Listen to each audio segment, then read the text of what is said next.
Speaker గారికి పంపిస్తా, రాజకీయం వదిలేసి శాశ్వతంగా ఇంట్లో కూర్చుంటా. ఒక్క ఊర్లో ఏదన్నా ఒక్క ఊర్లో చెప్పిస్తావా? నువ్వు చెప్పిన దానిలో వాస్తవం ఉందా? నువ్వు చెప్పిన లెక్క ప్రకారం రైతులు రుణమాఫీ జరిగిన విషయం వాస్తవమే అయితే కొడంగల్లో ఏ ఊరో నువ్వే డిసైడ్ చేయి, పోదాం. కేవలం కొడంగలే కాదు, మేము వదిలిపెడతా అనుకుంటున్నామేమో. మా నాయకులందరికీ నేను ఈరోజు పిలిపిస్తా ఉన్నా ఈ పత్రికా సమావేశం ద్వారా. రాష్ట్రంలోని ప్రతి నియోజకవర్గంలో మేము చాలా ఊర్లు తిరుగుతాం ఇప్పటి నుంచి. ఈ పచ్చి మోసం ఏదైతుందో దీన్ని ఎండగట్టడానికి బీఆర్ఎస్ పార్టీ నాయకత్వం. మొన్న మా తమ్ముడు వివేక్ గారు ఎట్లా కుత్బుల్లాపూర్ రూరల్ మండల్లో ఎంతమంది ఉంటే ఎంతమందికి అయినా మొన్న వచ్చి ఇక్కడ ప్రెస్ మీట్ పెట్టి మరీ లెక్క చెప్పినాడు. రుణమాఫీ విషయంలో 1000 మంది ఉంటే కేవలం 100 మందికి ఇచ్చి మేము మొత్తం కంప్లీట్ చేసినామని పోజులు కొడితే ప్రధాన ప్రతిపక్షంగా మా బాధ్యత మీ వాదనలోని డొల్లతనాన్ని ఎండగట్టడం. ముఖ్యమంత్రికి నిజంగా దమ్ముంటే ఆయన నా సవాల్ స్వీకరించాలి. Let him accept this challenge. Kodangal పోదాం, లేదా నీ ఇష్టం, ఉమ్మడి పాలమూరు ఏ కాన్స్టిట్యున్సీకైనా పోదాం, నీ ఇష్టం. సొంత ఊరు కొండారెడ్డిపల్లికైనా పోదాం.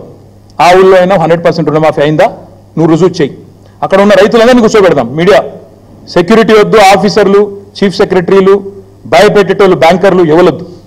మీడియా నువ్వురా, నేను వస్తా మా పార్టీ నుంచి రైతులతో చెప్పిస్తే అక్కడనే మీడియాకి నా రాజీనామా ఇచ్చి రాజకీయ సన్యాసం, మళ్ళీ మీరు నా ఇంటర్వ్యూ కూడా మళ్ళీ ఇవ్వాల్సిన అవసరం ఉండదు, మీకు కూడా బాధ ఉండదు. అట్లా అక్కడే వదిలేసి వచ్చేస్తా. ఇంకొక మాట కూడా అడుగుతా ఉన్నా రేవంత్ రెడ్డి గారిని. సగం కూడా చేయకుండా 40% కూడా చేయకుండా సంపూర్ణంగా చేసినామని చెప్పుకోవడం అంటే ఇది సంపూర్ణంగా దిగజారడమే. ఇంతకంటే నీతి బాహ్యమైన పని ఇంకోటి ఉండదు. వాళ్ళ రుణమాఫీ కాలేదు వాస్తవం, రైతు బంధు రాలేదు. ఎవరిని అడిగినా రైతు చెప్తాడు నీకు. ఇవాళ చాలా మంది రైతుల ఆందోళనలో ఉంటే లక్షలాది మంది రుణమాఫీ కాక నువ్వేమో సంబరాలని చెప్పి సన్నాయి నొక్కులు నొక్కితే డెఫినెట్గా రైతుల్లోంచే నువ్వు ఫీల్డ్కి వస్తే నీకే తెలుస్తుంది. అందుకే అనేది నేను, సెక్యూరిటీ లేకుండా రా, అధికార గణం లేకుండా, మంది మార్బల్యం లేకుండా రా, పోదాం. కొండారెడ్డి పల్లెకి పోదామా, ఇంకో ఊరుకోదా, పోదాం.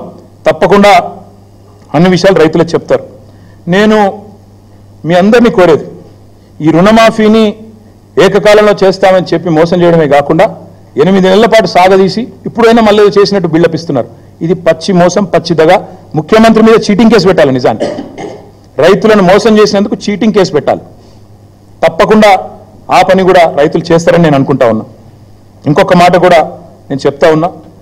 ముఖ్యమంత్రి గారు నిన్న చూస్తూ ఉంటే, ఆయన మాటలు చూస్తూ ఉంటే నిజంగా ఆ ఫ్రస్ట్రేషన్ ఏందో కానీ ఆయన మాట్లాడే మాటలు, ఒకటేమో బాక్రానంగల్ ఇక్కడ ఉందంటాడు, ఇంకోటేమో గూగుల్ విప్రో CEO సత్యానాదెల్లా అంటాడు. తర్వాత ఇంకా చాలా ఉన్నాయి ఆయన మాటలు వింటూ ఉంటే. నాకైతే ఆయన మానసిక సంతులనం మీద అనుమానం ఉంది. ఆయన కుటుంబ సభ్యులకు కూడా నేను విజ్ఞప్తి చేస్తా ఉన్నా, ఆలోచించుకోండి. ఏదో అయినట్టుంది పాపం, దయచేసి చూపెట్టండి. ఎందుకంటే రాష్ట్ర భవిష్యత్తుకు ప్రమాదం.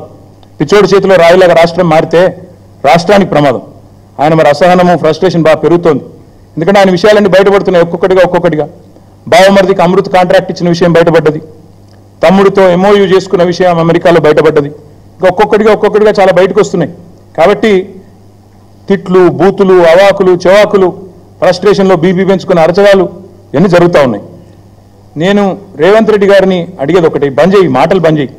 ఇలాగులో తొండలు ఇడిచి పెడతా, చెట్టుకు గట్టేస్తా, సంపేస్తా, నరికేస్తా, ఏట్లో దుంకు, ఇవన్నీ పని గోళీలు ఆడతా, గుడ్లతో గోళీలు ఆడతా. నువ్వు ఆడు కాదు, నువ్వు ఇలా ఊర్లలో కొత్త సెక్యూరిటీ లేకుండా రైతులే ఫుట్బాల్ ఆడతారు. నిన్ను పక్కా దమ్ముంటే రా, నీ కొడంగల్ కాన్స్టిట్యున్సీలోనే సెక్యూరిటీ లేకుండా, అధికార గణం లేకుండా, రక్షణ కవచాలు లేకుండా మీడియాని తీసుకొని రా. నిజంగా రుణమాఫీ అయిందా లేదా రైతులను అడుగు, వాళ్ళే చెప్తారు. ఇంకొక మాట కూడా నేను అంటా ఉన్నా, ఇంత దివాలా కోరు ముఖ్యమంత్రి, ఇంత దిగజారుడు రాజకీయం. నేను హరీష్ రావు గారు ఏమన్నాడండి? హరీష్ రావు గారు నిన్ను 15 ఆగస్టు లోపల రుణమాఫీ చెయ్యి, 6 గ్యారెంటీలు అమలు చెయ్యి, 100 రోజుల్లో చేస్తా అన్నావు, చెయ్యి, చేస్తే నేను రాజీనామా చేస్తా అన్నాడు.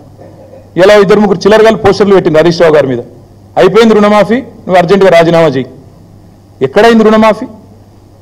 చెప్పి చూస్తా, ఏ ఊర్లోకి వచ్చి చెప్పిస్తారో చెప్పండి. కాంగ్రెస్ వాళ్ళు ఎవరు వస్తారో రండి. ఇంకా మళ్ళీ ఎందుకు చర్చకు రాజీనామా చేయి, ఇంకా ఇష్టం వచ్చిన మాటలు. అధికారంలో ఉంటే పందైనా అందంగా కనబడుతుంది, ఇవే మాటలు. ఒక ముఖ్యమంత్రి, ఉప ముఖ్యమంత్రి మాట్లాడాల్సిన మాటలు. ఒక విజన్ లేదు, విధానం లేదు, డొల్ల మాటలు, కల్లుబల్లి కబుర్లు, అహంకారంతో ఇవాళ ఇష్టం వచ్చినట్టు మాట్లాడితే ఏం జరుగుతుందండి? అమర్ రాజా బ్యాటరీస్ జయగల్ల గారు చెప్తున్నారు. నేను ముందే చెప్పాను, అసెంబ్లీలోనే చెప్పాను. ఒక ముఖ్యమంత్రి పిచ్చోళ్ళగా మాట్లాడితే నా రాష్ట్రం దివాలా తీసింది, అప్పులపాలైపోయింది, పైకి మంచిగున్న లోపల ఎయిడ్స్ పేషెంట్ లెక్కున్నది, క్యాన్సర్ పేషెంట్ లెక్కున్నది అని ముఖ్యమంత్రి పిచ్చోళ్ళగా మాట్లాడితే డౌట్స్ వస్తాయి స్వామి ఇన్వెస్టర్స్లో. ఆయన అన్నాడు, జయగల్ల గారు ఏమన్నారు? I'm not doubting the intent, but I doubt there ability to fund or deliver on the incentives promised. అంటే ఏంది? మీ ఉద్దేశం నేను తప్పుపడతలేను, ఇస్తారా ఇయ్యరా అనుకుంటలేను, కానీ మీ దగ్గర పైసా ఉందా లేదా నాకు డౌట్ వస్తుంది. ఎందుకంటే మీరే తెల్లారలేస్తే దివాలా తీసింది, అప్పులపాలైపోయింది, క్యాన్సర్ పేషెంట్, ఎయిడ్స్ పేషెంట్ అని రాష్ట్రాన్ని తెల్లారలేస్తే ముఖ్యమంత్రి ఉప ముఖ్యమంత్రి శాపనార్థాలు పెడితే ఇట్లే ఉంటుంది మరి. అందుకే నేను వారిని అనేది, ఈ మాటలు బంద్ చేయండి. ఈ పెడదామనుకునే వీడియోలు కానీ మళ్ళీ మీకు కూడా బోర్ కొడుతుందని పెట్టలేదు. కానీ నిజంగా నాకు ఆయన మానసిక సంతులనం మీద డౌట్ ఉంది. ఎట్లా తయారైందంటే సచివాలయం కింద నిజాం నిధులు ఉన్నాయంటాడు. కేసీఆర్ గారు ప్రగతి భవన్ నుంచి సొరంగం తవ్వుకొని తవ్వుకపోయింది అంటాడు. ఆడపోయినాక లంకె బిందెలు ఉన్నాయేమో వచ్చినా లేవంటాడు. తర్వాత ఇప్పుడు సడన్గా దిల్సుఖ్ నగర్లో విమానాలు దొరుకుతున్నాయంటాడు. బాక్రానంగల్ ప్రాజెక్ట్ తెలంగాణలో ఉందంటాడు. దావోస్కి పోతేనేమో IT is a nuclear chain reaction అంటాడు. మాకు నిజంగా డౌట్ వస్తున్నది. ఇంకా విచిత్రం, పోనీ ఇదేమో తెలియక మాట్లాడండి అనుకోవచ్చు. ఇంకోవైపు అహంకారం. గ్రూప్ అభ్యర్థులు పరీక్షలు వాయిదా వేయండి, పోస్టులు పెంచండి అంటే వాళ్ళని సన్నాసులు అంటాడు. కోచింగ్ సెంటర్లు 100 కోట్ల రూపాయలు వాటి కోసం దండలాడుతుంటాడు. గౌడన్నలను చెట్టెక్కిస్తాడు. కాటమే రక్షా కవచం మీద పెట్టి చెట్లు ఎక్కించి మీ కళ్ళ నీళ్ళని కలుపుతారని అడుగుతాడు. ఎవడన్నా ముఖ్యమంత్రి చేస్తారండి అట్లా? వాళ్ళ కులవృత్తిని వాళ్ళందరినీ అవమానించే విధంగా వాళ్ళని చెట్లు ఎక్కించేదో సర్కస్ లెక్క ఈయన కింద కూర్చొని మైకులల్లో మాట్లాడచ్చును అట్లా? ప్రైవేట్ స్కూల్లో టీచర్లు అందరూ ఇంటర్ డిగ్రీ ఫెయిల్ అయిన వాళ్ళు అంటాడు ముఖ్యమంత్రి. వాళ్ళు వీళ్ళు కాదు, ఎవరో తెలిసి తెలియక ఒక ఎమ్మెల్యేనో ఎంపీ మాట్లాడింది అనుకుంటే వేరు. ఆడికెళ్ళి వచ్చి అక్కలు ముంచుతారు, జూబ్లీ బస్ స్టాండ్ కాడ అడుక్కునే పరిస్థితి వస్తుంది అంటాడు. మళ్ళీ నిన్న బంజారాయిల్స్కి వచ్చిండు. మేము బంజారాయిల్స్ బస్ స్టాండ్ కాడ అడుక్కుంటాం. మొన్న జూబ్లీ బస్ స్టాండ్కి వెళ్ళి బంజారాయిల్స్కి వచ్చిండు. అందుకే అంటున్నాను నేను, పాలననేమో చెత్తగుందని ప్రజలు చెప్తున్నారు. గురుకులాల పిల్లలకు విషాహారం, అక్కడ పిల్లలు బాధపడుతున్నారు. నగరంలో నేరాలు ఘోరాలు మీరే రాస్తున్నారు, పత్రికలు రాస్తున్నాయి. 30 రోజుల్లో 28 మర్డర్లని. అవన్నీ అటుపోయినాయి. 19 సార్లు ఎక్కే విమానం దిగే విమానం అన్నట్టు ఇవాళ కూడా ఢిల్లీలో ఉన్నాడు 19వ సారి. నాకు తెలిసి ఇది ఒక రికార్డు. కేసీఆర్ గారు 10 నెలలు కూడా 19 సార్లు పోయినట్లేరు. ఈయన పాపం 8 నెలలనే 19 సార్లు, ఇంకెన్నిసార్లు పోవాలను? లక్షల లగ్గాలు అవుతున్నాయి. ఇప్పుడు 18 నాడు ఇప్పుడు నాకు ఇప్పుడు 2-3 కార్డులు ఇచ్చారు మా వాళ్ళు వచ్చాడు. 1 తులం బంగారం వేయాలి ఇప్పటి వరకు. 7 తులం బంగారం అద్దెక్కు లేదు. ఇక చెప్తే ఇంకా చాలా ఉన్నాయి. కానీ అట్లా ఒక్కటి కాదు. ఇప్పుడు నేను అనేదల్లా ఒక్కటే, రుణమాఫీ అని చెప్పి మోసం చేసినందుకు 40,000 కోట్ల నుంచి 31,000, 35 చేసి 35, 31 చేసి నిన్నటికి నిన్న 17,934 కోట్లు మాత్రమే జరిగింది. This is according to his own cabinet decision which was 31,000 crore. 17,934 crore is I think about 46%. So ఇది ఏ రకమైన రుణమాఫీ, ఇది ఏ రకమైన చరిత్ర? నాకు అందుకే వీళ్ళకి అర్థమైందో లేదో కానీ నాకు తెలిసి రాహుల్ గాంధీ గారికి అర్థమైంది. ఇదేదో మోసం ఉందని చెప్పి ఆయన కూడా మీటింగ్కి రాలేదు. రమ్మన్నాడు మీటింగ్కి, ఆయన కూడా డుమ్మా కొట్టిండు. ఏదో మోసం ఉంది, ఆడికి వస్తే రైతులు ఏమైనా అంటారేమో అని చెప్పి మొత్తంగా తప్పించుకున్నాడు. ఒక ఎగ్జాంపుల్ మీకు చెప్తాను, ఎందుకంటే ముఖ్యమంత్రి జిల్లా కాబట్టి చెప్తున్నా. ముఖ్యమంత్రి సొంత జిల్లాలో, ముఖ్యంగా మహబూబ్ నగర్ జిల్లాలో ఇప్పటివరకు నాకున్న సమాచారం మేరకి రుణం తీసుకున్న రైతులు, అంటే మహబూబ్ నగర్ కొత్త జిల్లా, పాత జిల్లా కాదు, ఉమ్మడి జిల్లా కాదు, 1,72,433 ఉంటే ఇప్పటి వరకు 3 విడతల్లో రుణమాఫీ అయింది కేవలం 71,053 మందికి మాత్రమే. మళ్ళీ లెట్ మీ రిపీట్ ఇట్.